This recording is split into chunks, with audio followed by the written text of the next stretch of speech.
Fala galera, sejam todos muito bem-vindos aqui na coletiva do Juba. E é o seguinte, tem um jogador aí que ele está driblando mais do que todo mundo, entrou como o 7º do ranking mundial da sua categoria como driblador. Então nós estamos falando sim do 7º maior driblador do mundo que joga na categoria sub-20 e que é do São Paulo. Mas não para por aí, porque o cara entrou para jogar. E agora ele vai virar titular do time do Tricolor e se mostrou muito mais forte fisicamente e capaz. Crespão, o que você queria era jogador de saúde, é jogador de 20 e poucos anos que aguenta aí a carga de jogos do futebol brasileiro e que também não se machuque tanto. Você sabe que para comprar esse tipo de jogador nos clubes rivais, eles são carésimos, né? Uma coisa é trazer um cara de 30 anos, 34, 35, trazer da Europa, da China, lá da Ásia, aí você consegue trazer. Agora, para trazer o cara de 20 e 22, não é qualquer um. E o São Paulo, na sua questão de segurança financeira, de tentar não gastar tanta grana com futebol e sim economizar para sair das dívidas totais, sabe onde o São Paulo vai encontrar os reforços que precisa? Eu tenho aqui hoje 4 novidades excelentes para compartilhar com você, São Paulino e São Paulina, que agora olha nos meus olhos por aqui. Portanto, meus amigos, chega nesse likeão aí, ó, um likeão, eu faço tudo por aqui, tá? Tudo eu vou fazer. Deixa só aquele likeão para dar aquela moralzaça no vídeo e vem comigo. Chega aqui, ó, faça parte dessa família que só cresce, abre o canal e inscrever-se, já estará inscrito, não custa nada, tamo junto. E é o seguinte, o São Paulo, você que olha no meu olho aqui agora, você deve estar pensando o seguinte, poxa, o São Paulo, ele vai ter que...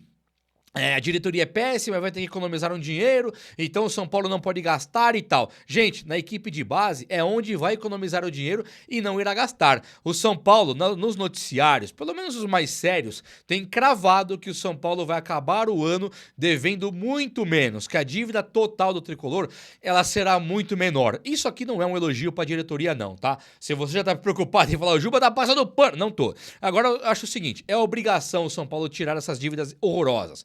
É obrigação, virar SAF talvez também, mas tirar as dívidas é obrigação. Então eu tô aqui falando, o São Paulo deve acabar o ano, segundo o que eu me informei, com 200 milhões de reais a menos na sua dívida total. E isso não é elogio para a diretoria, é obrigação. Já deveria ter começado a fazer isso no primeiro ano de gestão Casares. E Leco deveria ter começado no seu primeiro ano. Aidar também nem se fala. Então o São Paulo, ele entrou num buraco, mas que ele está conseguindo sair. E para ter um time competitivo, cujo técnico Hernan Crespo tem pedido, assim, de maneira absurda, é com o Luca mesmo. Eu vou começar o vídeo já falando do Luca, porque o cara é monstruoso. O cara entrou ontem, pra começar o Crespo, ele fez uma coisa muito maravilhosa, hein? Tô aqui, ó, dando a minha mão à palmatória. Ó, cara, tô dando aqui a mão à palmatória pro Crespo. Porque o Crespo, eu sou um dos que critica se ele pisa na bola. Não tô nem aí. Ah, o Crespo, mas você pediu o Crespo. Pedi, mas não aceito 3 zagueiros, 3 volantes, 2 alas zagueiros, Cedric e Lanza. E você fala pro Ferreirinho e pro Luciano, se matem, vão sozinhos. Isso não existe, cara. Então, se tiver que criticar, eu vou criticar. Mas hoje, o Crespo, ele merece todos os elogios. E quando eu digo todos, é no campo, fora do campo também. Dentro do campo, o Crespo ele fez uma coisa assim muito certa. Ele colocou o Tapia, Luciano e Ferreirinha no ataque. Poderia perder pro Juventude em casa. Só de colocar os 3, o trio no ataque, já não teria culpa do Crespo de perder o jogo. Ele coloca 2 laterais, sendo eles um que é o Ferreirinha, quase que um ala. Não, nem tinha 2 laterais, nem eram 3 zagueiros também, porque o Ferreirinha não jogou de ala. Então tinha talvez o Sabino como um falso lateral esquerdo e tinha o Mike, lateral direito, que é a lateral de verdade, que tem pulmão, tem fôlego, tem a saúde, a famosa saúde que o Crespo tanto pede pro cara passar do meio campo, ir e voltar, jogar e não machucar em 90 minutos, o Mike é a melhor opção. Então o Crespo ele não poderia ser hipócrita de pedir cara forte, jovem, saudável, e aí você tem o Mike e você escala o Cedric. Isso pra mim é hipocrisia. E o Crespo acordou, talvez não tardiamente, porque nós devemos pegar essa vaga para Libertadores, mas o Crespo acorda. Ele tira o Cedric Soares do time e coloca ali o Mike. E aí você tem time para jogar. Fomos lá e ganhamos do Juventude. Ah, Jubão, era o Juventude, né, meu? Como eu tô vendo uns caras por aí. Era o fraco Juventude. Caramba, ganha do ótimo Bahia, tá ruim. Ganha do bom Vasco, tá ruim. Ganha do péssimo Juventude, tá ruim também. Empata com o Flamengo, tá ruim. Aí não dá pra acertar, né? A diretoria contratou muito, a diretoria irresponsável gasta muito. A diretoria economiza na dívida, a diretoria fraca e irresponsável. Não dá pra acertar em lugar nenhum, acho que também não é por aí. Então estou aqui elogiando os 200 milhões a menos que devemos fechar no fim do ano de dívidas a menos no São Paulo Futebol Clube, e também estou elogiando o Crespo por sua postura de vencedor e homem de caráter. O Crespo ele consegue não apenas acertar o time dentro do campo, como o Crespo se dá bem com todos os jogadores que ele tem no seu plantel. O Crespo nas entrevistas ele é duríssimo nas entrelinhas. O Crespo não expõe um jogador. O Crespo não se coloca naquela posição fácil de eu ganho, nós empatamos, vocês perdem. Não tem técnica assim? Eu, técnico, ganhei. Nós empatamos, vocês jogadores perderam. Ele não tá se colocando dessa forma, pelo contrário, o Crespo ele tem sido muito mais um porta-voz do São Paulino, que fica lá na coletiva reclamando de contusões, de jogadores incapacitados. O Crespo falou abertamente na última coletiva que não sabe qual Lucas Moura esperar na volta. Não sabe qual Caleri esperar na volta. Não sabe qual Oscar que vai esperar, se é que o Oscar volta. Então ele fala algumas coisas ali que pra mim são fundamentais. Quem é o Caleri que volta? Um Caleri de 30 e poucos anos, quase 34, com 2 cirurgias de joelho, uma de tornozelo, um cara tudo baleado, que já não joga bola desde 2023. Qual que é o Caleri que volta? É muito fácil pegar o Caleri ídolo e falar, tá voltando o Caleri. Não é aquele Caleri. E o Crespo ele tem a ciência disso. E é aí que entra um cara igual o Rian Francisco. É aí que entra um cara de mais saúde. O São Paulo tem os caras de saúde. Porra, concordo que o Luca ainda é uma incógnita, mas o Rian Francisco, ele passa a ser já uma realidade. E quando você pensa no Ferreirinha, também é uma realidade. Tapia tem saúde. E aí ele coloca o Luca pra jogar e o Luca mete o Zinedine Zidane? Que drible foi aquele? Me fala aí, me fala que drible que foi aquele. O cara pega a bola, vem 2 pra cima dele, ele olha, puxa no calcanhar, dá com o outro calcanhar, dá uma pirueta ali, gira, passou no meio dos dois, igual o Ghost. Lembra do filme do Ghost? Passou no meio igual o Ghost. Os caras ficaram olhando ali, se batendo e o Lucas já tinha passado. Aquilo ali não é coisa de qualquer um. Você vai passar a sua vida inteira olhando o Cedric tentar fazer isso, o Enzo Dias. Passa a vida inteira olhando, você não vai ver. Aí o Lucas, em 14 minutos que tem pra jogar a bola, ele entra, passou no meio dos dois e entrou forte, entrou rápido, igual o Mike. O Mike entrou forte, entrou rápido, deu trombada de ombro, buscou seu espaço dentro do campo e foi exemplar. Sabe, então o São Paulo ele tem montado um time aqui excelente, cara. Ah, Juba, o São Paulo tem um elenco fraco. O São Paulo tem 13 caras machucados, 12 caras no departamento médico e coisa seríssima. O São Paulo de maneira alguma teria enfrentado os problemas que enfrentou esse ano se o Lucas e o Oscar não tivessem machucado, nem o Wendel, nem Caleri, André Silva e Rian Francisco. Tem muitos, né, como o Marcos Antônio que foi e voltou, mas nós tivemos esse ano aqui, acho que até o Arboleda não fez tanta falta. Agora, se você pensar no Wendel, ele era o lateral pra jogar, não deu certo. Oscar era o meia pra fazer história no São Paulo, não deu certo. O Lucas Moura é o nosso grande craque, não deu certo. Aí você tem Caleri, Rian e André Silva, que você não consegue colocar, sabe? Então, assim, é um São Paulo fraco? Hoje é. Hoje é, mas amanhã, acabou dezembro, começou a pré-temporada, a recuperação dos caras, vai ser um São Paulo fraco? Muito pelo contrário, será um São Paulo excelente e o Luca passa a ser peça fundamental, é um dos 7 maiores dribladores do mundo nessa categoria e o Crespo tá de parabéns também pela utilização da equipe de base, não foi hipócrita, pediu o cara de saúde, pediu o cara mais jovem, colocou o Luca, colocou o Negruti, colocou o Mike, fora o resto que ele tem utilizado também na categoria de base com um pouco mais de timidez, mas tem utilizado, como um Patrick Lanza, Pablo Maia joga, é base. E o Yang? Paulinho que estreou também no centroavante, obrigado produção. Paulinho estreou como centroavante, então nós temos ali um Crespo que ao passo que ele pede o cara mais jovem, ele também utiliza a equipe de base. E o Crespo solta o verbo, hein? Ele também dá um esclarecimento para nós torcedores. Nós não queremos saber do Crespo, por que você não tá usando o Luca? Por que você não tá usando o Negruti antes? Aí o Crespo fala, eu gosto, cara, não dá pra utilizar o jogador que veio da base para o profissional, o cara não tem 1 ano de São Paulo. Então ele considera que o cara com 1 ano, ele passa a ficar muito mais pronto. Depois de estar 1 ano no São Paulo, ele fica pronto e aí ele consegue fazer a transição base profissional. Ele treina com os profissionais, ele treina com os titulares, ele está ganhando força, como é o caso do do Luca, está mais forte, está mais preparado e vai fazer história aqui no time do Tricolor Paulista. Ferreirinha foi maravilhoso, foi muito bem, deu assistência pra caramba, pra Luciano, pra Luiz Gustavo, ele fez o que deu. Os caras não fizeram gol, Ferreirinha podia ter saído do jogo de ontem tranquilamente com 4 assistências. 4, não uma, não duas, não 3. 4. Então assim, era só os companheirinhos fazerem o gol também, né?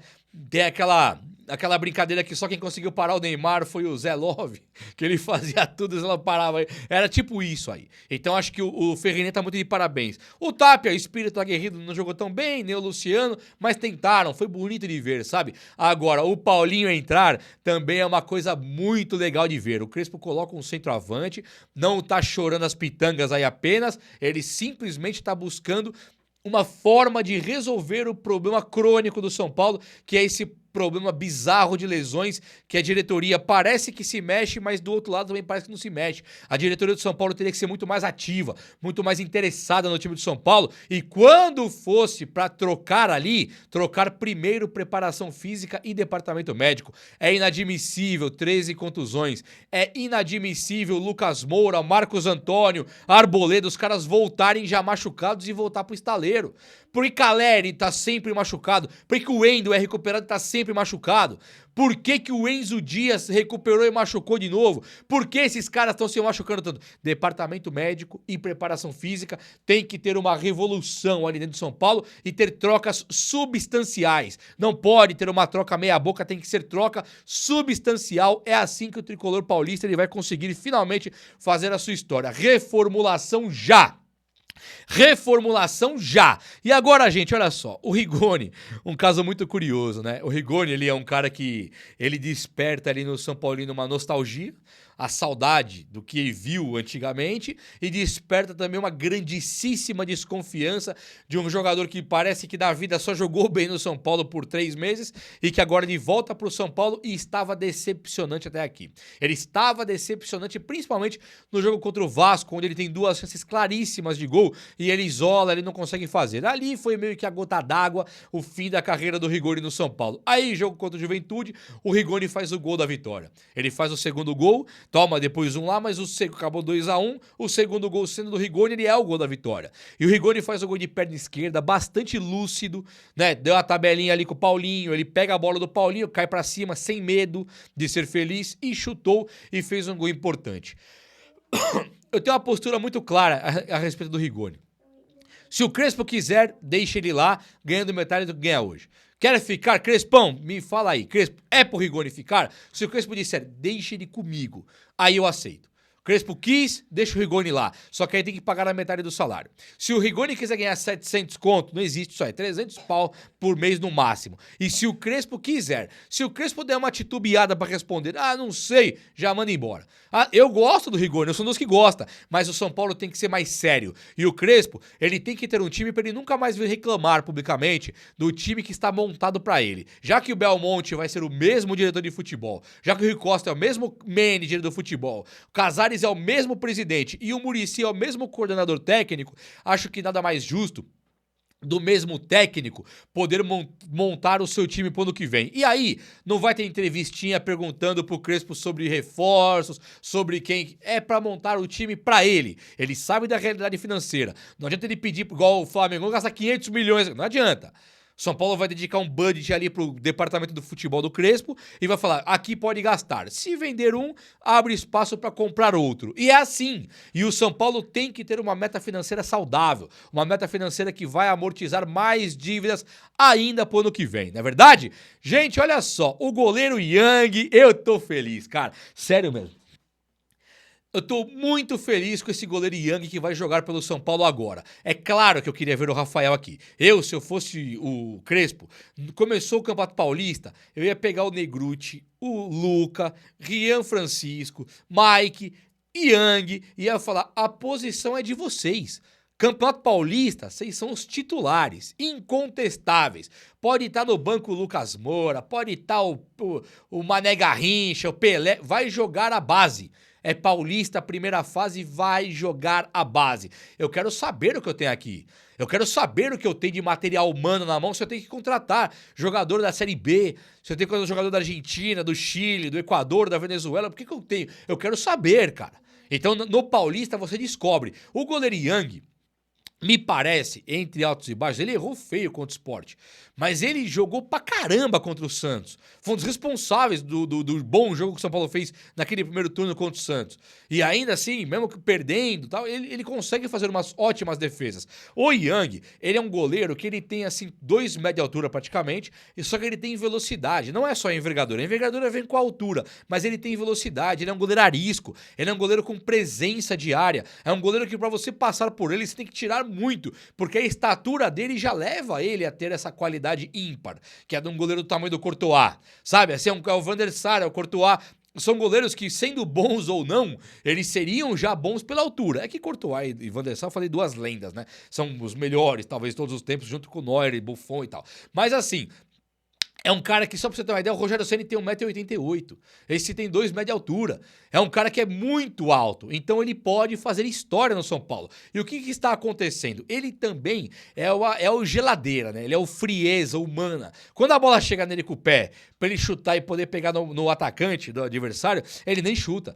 Normalmente ele dribla o cara. Custou caro um dia, mas depois ele conseguiu fazer jogadas interessantíssimas, digno de um goleiro que pode fazer história no São Paulo. Não apenas pela altura, não apenas por ser categoria de base do tricolor paulista, não apenas pela identificação que vai se criando com a torcida, que é um cara que da base se identifica sempre que jogar bem, como também é um goleiro que ele tem ali a frieza, cara. Quem é frio é porque confia em si próprio. Normalmente dá certo. Tem raras exceções do cara que confia muito nele e fazer lambança. Tem. Mas normalmente o cara que confia muito em si próprio, ele consegue triunfar. Nós acabamos de ver aí o Thiago Couto jogando pra caramba. O Thiago Couto segurando o time do Palmeiras jogando pelo Vitória da Bahia. O Thiago Couto aqui no São Paulo, se você falar assim, ano que vem nós vamos ter Thiago Couto como zagueiro do São Paulo, já vocês vão falar o quê? Pro Casares, Belmonte, pro Crespo? Falar assim, cara, o São Paulo acabou. É Thiago Couto. Não é assim não, cara. Tem cara que joga bem. E eu acho que esse goleiro Yang, ele tem que ser não apenas lapidado, sabe, fica coladinho no Rafael ali, coladinho no preparador de goleiro. Ele não tem que ser só lapidado. Ele tem também que ser considerado o goleiro reserva direto do Rafael, que vai ser o titular muito em breve. E isso é você dar moral pro cara. É pra renovar contrato, sim. É pra dar aumento salarial, sim. E dizer, você vai ser o meu goleiro pro futuro. Agora, quando que você faz isso? Quando você descobre quem que ele é na hora do vamos ver. E na hora do vamos ver é o Paulista. Se o São Paulo não ganhar o Paulista 2026, pensa comigo aí, o São Paulo acabou não ganhando o Paulista 2026. É o fim do mundo. É o que nós estamos esperando, tem que ganhar esse Paulista. O Paulista é um torneio que a gente ganha. E se acabou o ano, se você for mal no Brasileiro, você fala, não ganhou nada. Ninguém nem lembra. Você teve uma eliminação vexatória numa pré-Libertadores. Depois de ganhar o Paulista, você nem lembra. Não, o técnico do Corinthians lá, o Ramon Dias lá, ele não ganhou o Paulista e foi demitido em seguida. Eu acho que é isso, Paulista. Se você ganha o Paulista e começa mal o Brasileiro 2 jogos, o técnico cai. Então eu acho que o Paulista ele importa muito pouco, sinceramente. Dê a titularidade, Crespão. Dê a titularidade pro Yang, pro Rian Francisco, pro Luca, pro Hugo, volante, Negruti. Coloque os caras pra jogar. Nicolas na direita, Mike na esquerda, na direita, Mike e Nicolas na esquerda. Vamos ver o que nós temos na mão, porque o Crespo ele pode receber talvez 5 reforços da equipe de base maravilhosos que nós não estamos nem esperando. É ou não é? O vídeo de hoje foi esse, espero que você tenha gostado. E se você gostou, chega nesse likeão aí, tamo junto, um abraço meus amigos, até a próxima, valeu!